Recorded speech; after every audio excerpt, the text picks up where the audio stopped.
You might have heard this from many people that consistency in any task is what makes people successful, and it is 100% true. जो भी आपके goals हैं आपकी life में, आप उन्हें कभी अचीव कर ही नहीं सकते without being consistent towards them. Now, before going to that one habit that will make you consistent, let's us first discuss why many people fail to be consistent. Many people fail because हमारा brain instant dopamine को prioritize करता है. It prioritize short term comfort over the long term benefit. And that is why जब भी हम पढ़ने बैठते हैं तो बार बार हमारा इंस्टाग्राम ओपन हो जाता है, रील्स स्क्रॉल करने लगते हैं. जब भी सुबह उठ के हमें जिम करने जाना होता है या फिर रनिंग पे जाना होता है, अंदर से आवाज आती है कि थोड़ा और सो जाओ, थोड़ा और सोने से क्या ही हो जाएगा. तो ब्रेन हमेशा शॉर्ट टर्म कंफर्ट को फाइंड करता है, बस इसीलिए हम कंसिस्टेंट नहीं रह पाते किसी चीज के लिए. Now let's talk about that one habit that will make you consistent.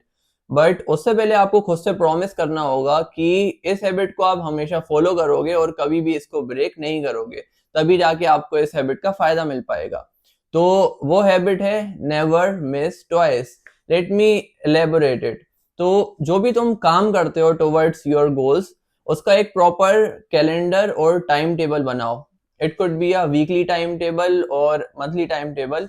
तुम्हारे गोल्स के अकॉर्डिंग एक टाइम टेबल क्रिएट करो और उस टाइम टेबल में से तुम एक दिन से ज्यादा कभी भी मिस नहीं करोगे. अपने आप से प्रॉमिस कर लो आज कि तुम एक दिन से ज्यादा कभी भी मिस नहीं करोगे, क्योंकि एक दिन मिस एक्सीडेंटली हो सकता है, लेकिन जब तुम बार बार अपने शेड्यूल को ब्रेक करते हो, बार बार डेज स्किप करने लगते हो, तो माइंड को सिग्नल जाने लगता है कि ये काम इतना इंपॉर्टेंट नहीं है and we can skip it. तो जो भी तुम शेड्यूल क्रिएट करोगे उसमें से एक दिन से ज्यादा कभी भी मिस नहीं होना चाहिए. अपने माइंड में ये सेटिंग कर लो कि तुम कभी भी एक दिन से ज्यादा मिस नहीं करोगे. हाँ, अगर कुछ इमरजेंसी रीजंस हैं तो वो बात अलग है, but in your regular days you will never miss twice, and that's how you can be consistent in literally everything.